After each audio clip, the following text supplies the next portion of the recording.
అందరికీ నమస్కారం. నేను మీ రమణి. మనం ఇలా మాట్లాడుకొని చాలా డేస్ అయిపోయింది కదా.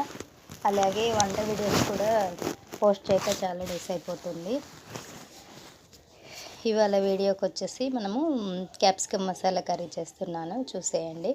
కావాల్సినవి మనం ఎండు కొబ్బరి, ఉల్లిపాయలు, తెల్లగడ్డ, అల్లము, కొత్తిమీర కలిపి పేస్ట్ పట్టుకోండి.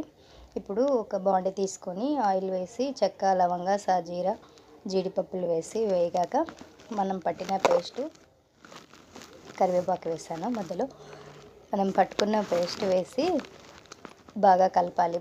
కొంచెం బాగా ఫ్రై అవ్వాలి, పచ్చివాసన పోయే వరకు.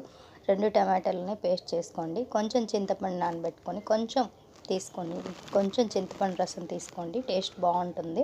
క్యాప్సికమ్ వచ్చేసి పెద్ద పెద్ద ముక్కలు కట్ చేసుకోండి. చిన్న చిన్న కట్ చేస్తే బాగోదు, మసాలా కర్రీ కాబట్టి పెద్ద ముక్కలు కట్ చేసుకొని మసాలా బాగా వేగాక క్యాప్సికమ్ వేసి కలిపేసి పసుపు, ఉప్పు, కారము అన్నీ వేసి కలిపేసి మనము టమాటా, చింతపండు కొంచెం చేసుకున్నాం కదా, ఆ పేస్ట్ వచ్చేసి కర్రీలో వేయాలి. చింతపండు రసం కొంచెం వేస్తే టేస్ట్ బాగుంటుంది.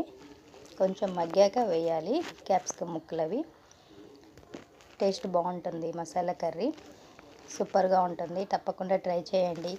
వీడియో నచ్చితే లైక్ అండ్ షేర్, సబ్స్క్రైబ్ అబ్బా. టమాటో పేస్ట్ వేసేసి కలిపేసి గరం మసాలా వేసేస్తే ఒక 5 మినిట్స్ మగ్గనిస్తే tasty masala capsicum curry ready. Okay.